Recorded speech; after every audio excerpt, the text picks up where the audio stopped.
Hola a todos, ahora estoy en los viñedos de Bodega Roland. Წინა ეპიზოდში ასე თუ ისე გავიცანით მეღვინეობის ნაწილს, მაგრამ ეს მთელი ისტორიის ნახევარია და თუ გსურთ რომ მართლა გაიგოთ თუ როგორ კეთდება ხარისხიანი ღვინო, უნდა გავიდეთ ვენახებში. ხოლო დღევანდელ ეპიზოდში მე თქვენ მოგიყვებით თუ როგორ მოყავთ ყურძენი Bodega Roland-ში და როგორი მევენახეობა აქვს ზოგადად. შეგვიძლია დავიწყოთ.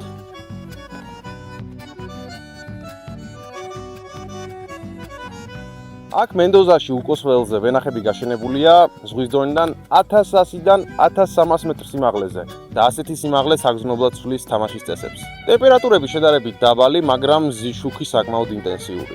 დღისა და ღამის შორის ტემპერატურებშიც საკმაოდ დიდი სხვაობაა. ეს ყველაფერი კი ყურძენს ხელს უწყობს, რომ ნელ-ნელა დამწიფდეს. დღისით სიცხეში აკრიფოს შაქრიანობა, კონცენტრაცია, ხოლო საღამოს გრილღამეებში შეინარჩუნოს მჟავიანობა და სიცინცხალე.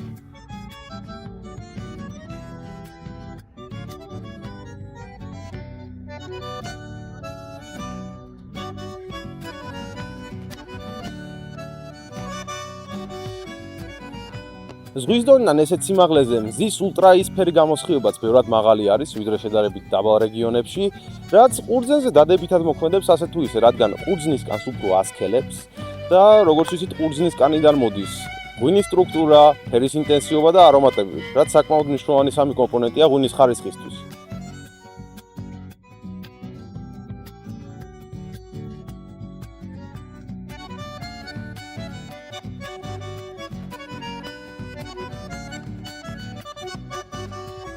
ვენახში თუ დავაკვირდებით ნიადაგს, ნახავთ, რომ ძირითადად ალუვიური ნიადაგები არის აქ გავრცელებული, ძირითადად ესეთი მსუბუქი მექანიკური შედგენილობის, ქვიშნარი, მრავლად ხდება პატარა კენჭები და ქვები.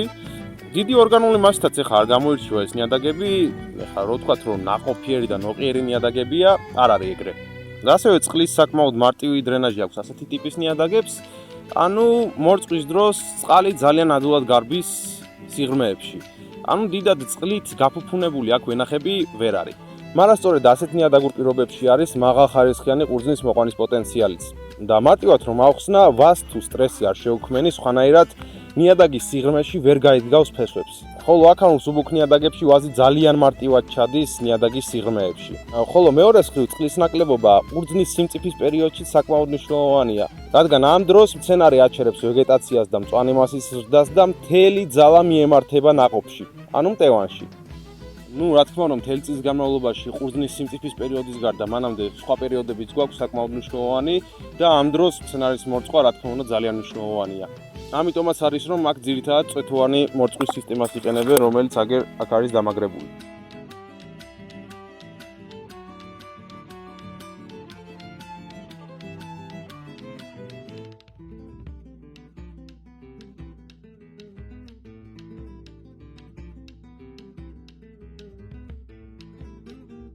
ვინაიდან უკოსველი უდაბნოში არის, წყლის პრობლემა საკმაოდ აქტუალური არის აქ და ზოგიერთ მევენახეობას ჭაბურღილი 270 მეტრზე აქვს გათხრილი, იმისთვის რომ სარწყავი წყალი ქონდეს. და რაღაცნაირად რომ შევაჯამოთ ეს მორწყვის ნაწილიც, კი ნამდვილად არის აქ წყლის პრობლემა, მაგრამ ერთგვარი დადებითი მხარეც აქვს ამას, რომ ამით რაღაცნაირად მევენახეები აკონტროლებენ აქ ყურძნის ხარისხს, რომ ცოტა სტრესშიც ამყოფონ მცენარე და ამავდროულად ისეთ სტრესშიც არა, რომ მცენარე გახმეს, ანუ მიკროსტრესში, ასე ვთქვათ.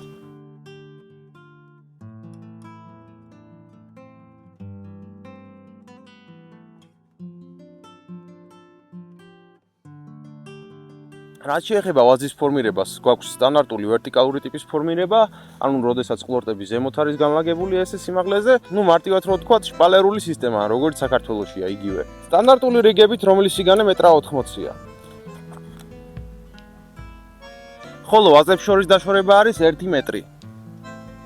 ვაღიაროთ, რომ 1.80 მეტრი რიგის სიგანე შედარებით ვიწრო არის, მაგრამ ქართულ რეალობასთან შედარებით ახლოს არის.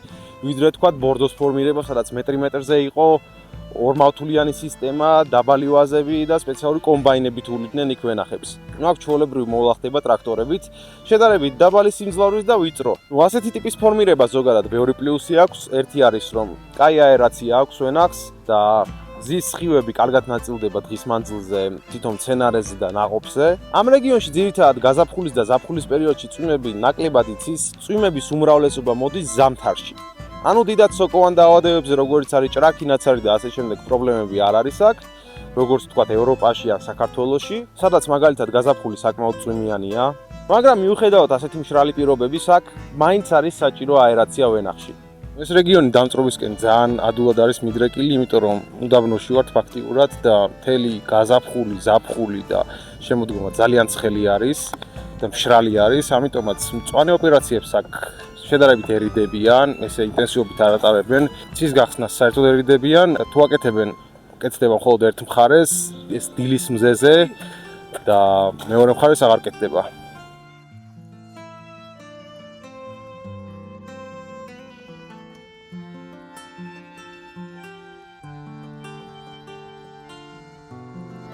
ერთი რამ რაც არავითარ შემთხვევაში არ უნდა გამოგვრჩეს, ეს არის ანდები. და ანდები აქ უბრალოდ ლამაზი ხედისთვის არ არის.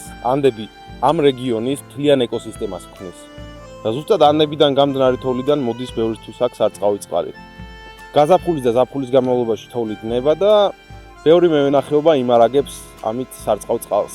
ამის გარდა ანდები აქაურობას საკმაოდ აგრილებს და გრილი ღამეებიც ნაწილობრივ ამის დამსახურებაა. რაც მაღალხარისხიანი ყურძნის მოყვანას სწორი ფენოლოგიური სიმწიფით საკმაოდ მარტივს ხდის აქ.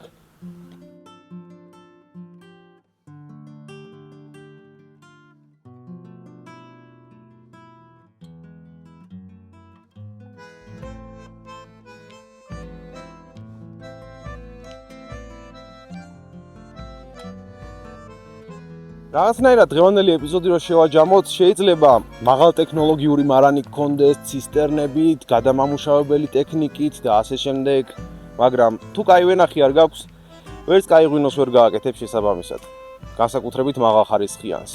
ამიტომაც არის აქ, რომ ვენახს ძალიან დიდი ყურადღება ექცევა. არ გაქვს კაი ვენახი, არ გაქვს კაი ღვინო. არ დაგავიწყდეთ თქვენი აზრის დაფიქსირება თუ რა მოგეწონათ დღევანდელ ეპიზოდში და რა სისურვებდით შემდეგ გადაცემაში, მე კი გემშვიდობებით.